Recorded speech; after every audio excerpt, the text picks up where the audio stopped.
Assalamualaikum warahmatullahi wabarakatuh. Alhamdulillahirabbil alamin wassalatu wassalamu ala asyrofil anbiya'i wal mursalin sayyidina Muhammadin wa ala alihi washabihi ajmain. A'udzu billahi minasyaitonir rajim. Bismillahirrahmanirrahim. Qad ataitani minal mulki wa 'allamtani min ta'wilil ahadits. Fatiras samawati wal ard anta waliyyi fid dunya wal akhirah. Taufani musliman wal hikni bisolihin.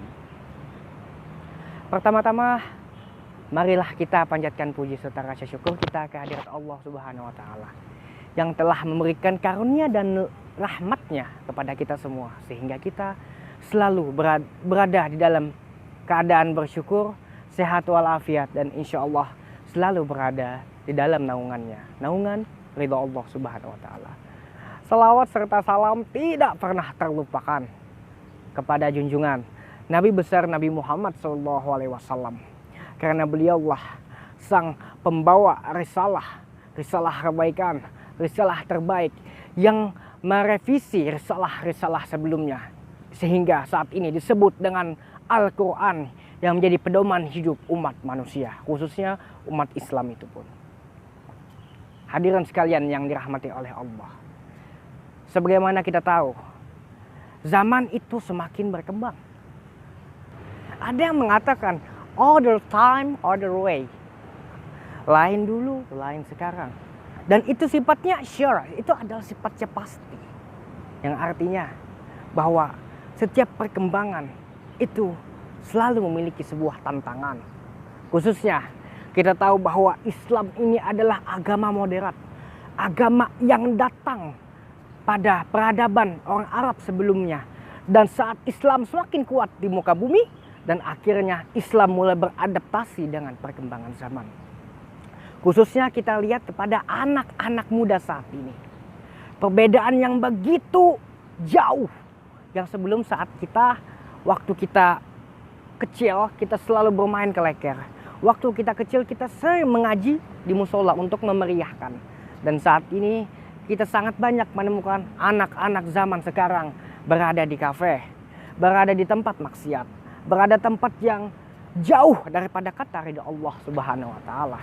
Yang jelas melakukan sebuah permainan, melakukan sebuah kegiatan yang jauh daripada ridha Allah Subhanahu wa taala.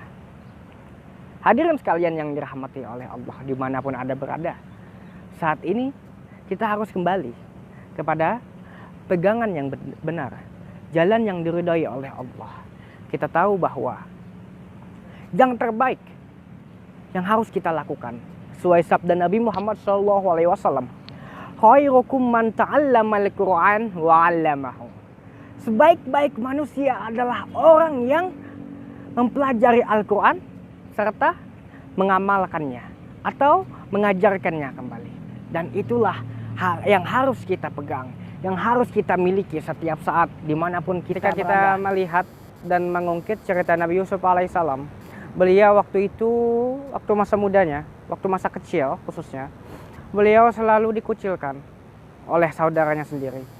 Beliau dijerumuskan ke dalam sumur, kemudian beliau diangkut dan dijadikan budak, hingga pada waktunya beliau dimasukkan ke penjara. Itu adalah usia ketika beliau memang menderita. Menderita dalam artian untuk berjuang di masa mendatang. Dan ketika pada akhirnya beliau menjadi tokoh masyarakat kala itu. Dan hingga akhirnya beliau berdoa seperti dalam ayat Al-Quran tersebut. Beliau berdoa supaya selalu berada dalam keberadaan yang beriman hingga dimatikan dalam keadaan beriman. Dan juga kita harus tahu bahwa beliau banyak sekali memiliki kelebihan. Di antaranya adalah beliau dapat mentakwilkan sebuah cerita dalam mimpi seseorang. Itu adalah beberapa karomah beliau. Dan pesan dan juga kesan yang harus kita amalkan adalah ketika kita berada di usia muda, maka lakukanlah yang terbaik. Lakukan yang terbaik itu bukan dari versi kita, akan tetapi yang terbaik itu ketika Allah Subhanahu wa taala ridho, ketika kerabat-kerabat kita senang, serta orang tua kita pun juga ridho dalam pencapaian kita. Mungkin kiranya itu saja yang dapat saya sampaikan. Salah hilafnya mohon maaf. Wassalamualaikum warahmatullahi wabarakatuh.